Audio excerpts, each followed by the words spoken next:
parle. Chaque jour, Charles et Carole vous présentent la leçon de l'école du sabbat.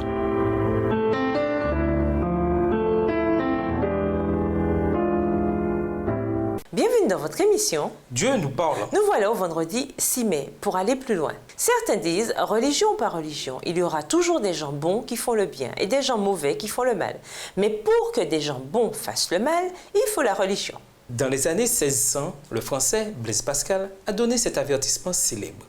Les hommes ne font jamais le mal si complètement et joyeusement que lorsqu'ils le font pour des raisons religieuses. Même si elles sont un peu exagérées, il y a malheureusement une part de vérité dans ces considérations. On le voit dans la leçon de cette semaine concernant les pharisiens et le sabbat.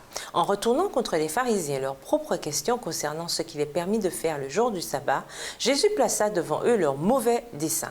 Ils le poursuivaient de leur haine jusqu'à vouloir lui ôter la vie, tandis que lui sauvait la vie à une foule de gens et leur apportait le bonheur.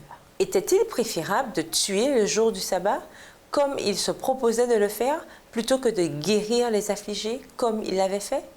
Était-ce plus juste d'entretenir le meurtre dans son cœur, le saint jour de Dieu, que de nourrir pour tous les hommes cet amour qui s'exprime par des actes de miséricorde? À méditer. Que veut dire Jésus par « Je veux la miséricorde et non le sacrifice » Matthieu 12, verset 7 dans la version Colombe. Dans votre réponse, prenez également en considération les textes suivants.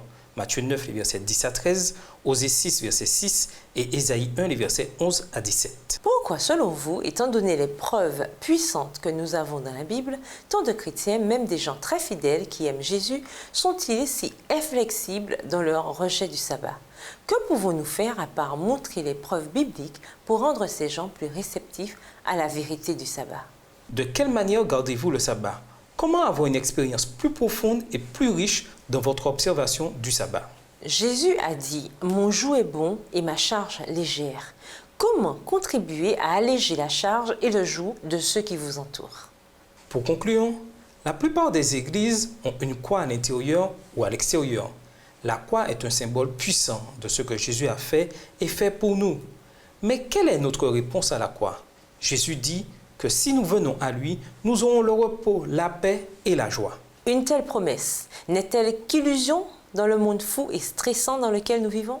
Si nous croyons vraiment que Jésus est mort et ressuscité pour que nous ayons la vie en abondance, alors nous devons vivre conformément à cette réalité. Parfois, il est important de nous arrêter et de nous évaluer pour voir si nous nous reposons vraiment dans la paix et la joie de Dieu. Au revoir. Et à demain si Dieu veut. Dieu nous parle. Chaque jour, Charles et Carole vous présentent la leçon de l'école du sabbat.